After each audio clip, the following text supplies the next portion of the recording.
ভাইয়া, এটা ঠিক না। দয়া করে তুমি গাছ থেকে নামো। আমি তোমার বোন।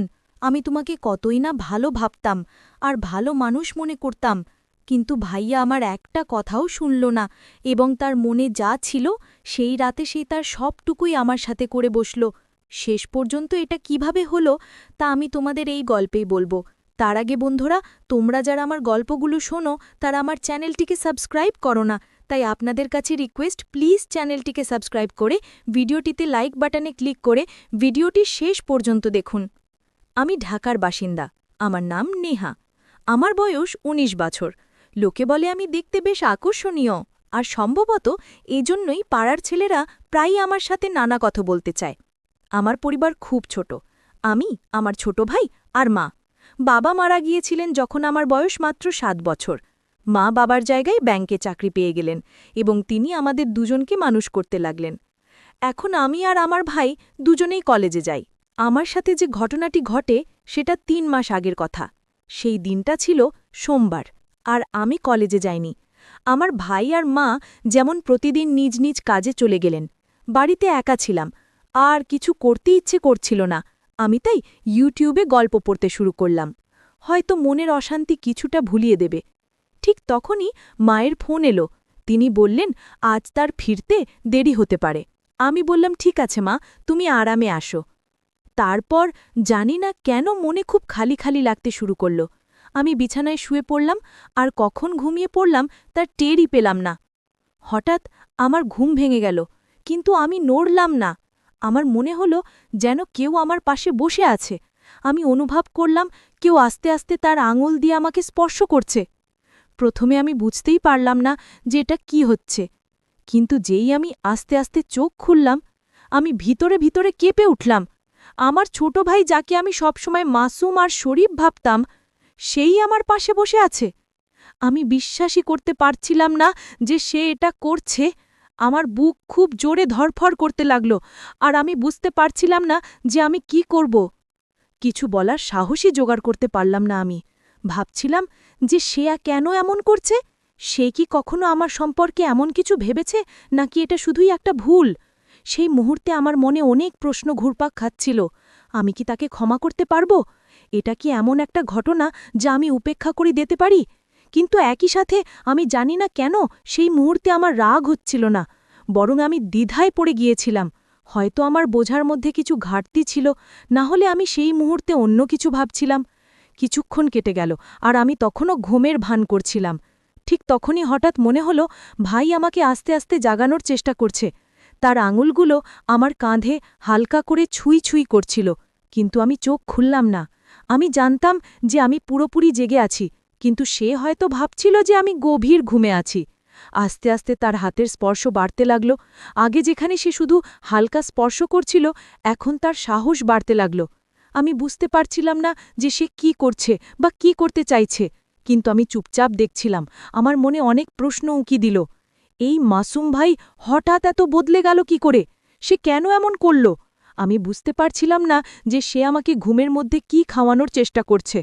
আমার ঠোঁট বন্ধ ছিল, কিন্তু তবুও সে চেষ্টা করছিল যেন আমি কিছু খেয়ে ফেলি। এরপর আমি ভেবে ঠিক করলাম যে ইচ্ছে করে ঠোঁট একটু খুলে দিব। আমি এমন ভাব করলাম যেন আমি ঘুমের মধ্যেই আছি, আর ঠোঁট নিজে থেকেই খুলে গেছে। সেই মুহূর্তে আমার ভেতরে একটা অদ্ভুত রকমের ঘাবড়ে চাওয়া ভাব কাজ করছিল, কিন্তু আমি তা প্রকাশ করতে দিলাম না। হঠাৎ আমার ফোনের ঘণ্টা বেজে উঠল। সেই আওয়াজে পুরো পরিবেশ বদলে গেল। ভাই সঙ্গে সঙ্গে ভয় পেয়ে গেল আর ঘাবড়ে গিয়ে দূরে সরে গেল। সে এত তাড়াতাড়ি উঠে গেল যে আমি বুঝে গেলাম তার মাথায়ও ভয় ছিল যে আমি যেন জেগে না উঠি। আমি ফোনটা তুলে দেখলাম সেটা আমার বয়ফ্রেন্ডের কল। এই সময় তাকেও কল করতে হলো, আমি মনে মনে ভাবলাম। আমি ফোনটা তুলে খুব কষ্ট করে বয়ফ্রেন্ডকে বোঝালাম যে আমি বাড়ির কাজে ব্যস্ত আছি। তার মেজাজ হয়তো অন্য কথা বলার ছিল, কিন্তু আমি তাড়াতাড়ি কলটা কেটে দিলাম। এবার আমার নজর আবার ভাইয়ের দিকে, কিন্তু সে ঘর থেকে চলে গেল।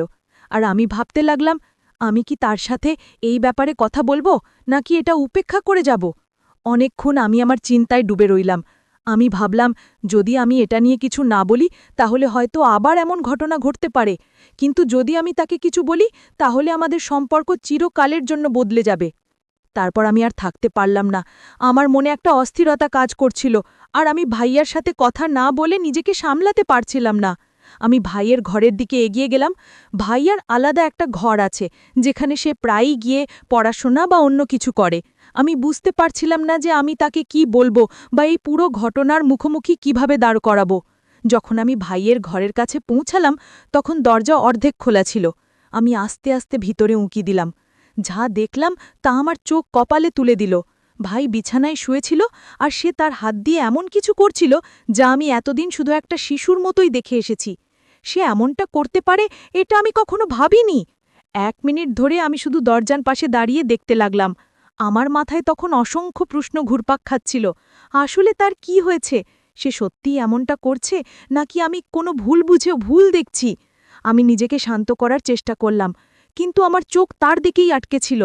আমি জানতাম যে আমাকে কিছু করা উচিত, কিছু বলা উচিত, কিন্তু আমার গলা দিয়ে কোনো আওয়াজ বের হচ্ছিল না।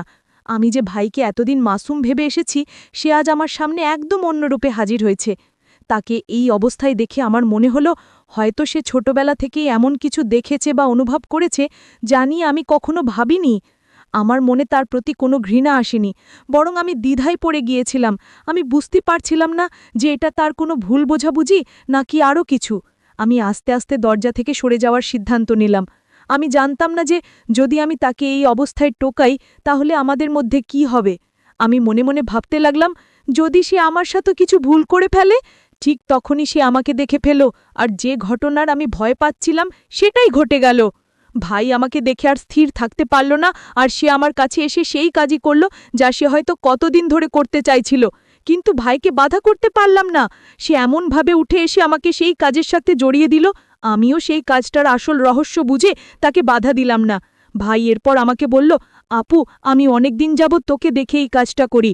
কতদিন ধরে তোকে এই ভিআইপি কাজটা শেখাতে চাই, কিন্তু পারি না। মা সবসময় তোকে আর আমাকে নজরে রাখতেন, তাই এতদিন পাইনি। তবে আজ সময় সুযোগ দুটোই পেয়েছে। চল মজা করে কাজটা করি। ভাই এসব কথা বলছিল আর গাছে ওঠার জন্য ছটফট করছিল। খেজুর গাছ উঠতে হলে আগে একটু রস তো টেস্ট করতেই হবে, তারপরে না হয় গাছে উঠা যাবে। কথাগুলো বলছে ভাই। ভাইয়া রস টেস্ট করে বলল, আপু, এ তো দারুণ টেস্টি রস, আমি আর পারছি না, এক্ষুনি গাছে উঠব। আপু, তুই গাছে ওঠার জন্য আমাকে হেল্প কর প্লিজ। ভাইয়ের এসব কথাবার্তা আর আকুতি মিনতি শুনে আমি আর নিজেকে ঠিক রাখতে পারলাম না। ভাইকে গাছে কিভাবে উঠতে হয় শিখিয়ে দিলাম। গাছে উঠে ভাই 5 মিনিটের মতো ছিল, এরপর ধপাস করে পড়ে গেল। এটা হবারই কথা, কারণ ভাই এর আগে কখনো কোনোদিন গাছে উঠেনি, তাই হয়তো 5 মিনিটের মধ্যে হাঁপিয়ে গাছ থেকে পড়ে গেল। গাছ থেকে নামার পর ভাই আমাকে বলল, আপু, তুই আমাকে দারুণ হেল্প করলি, তোর কারণেই আজ আমি গাছে ওঠা শিখতে পারলাম। আপু, তোর কাছে একটা রিকোয়েস্ট, প্লিজ যতদিন তোর বিয়ে না হয় তুই ততদিন আমাকে গাছে উঠিয়ে গাছের ফলমূল পাড়া শেখাবি।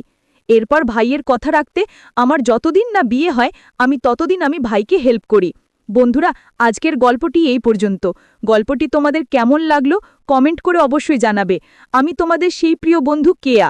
দেখা হবে আগামী ভিডিওতে। ধন্যবাদ।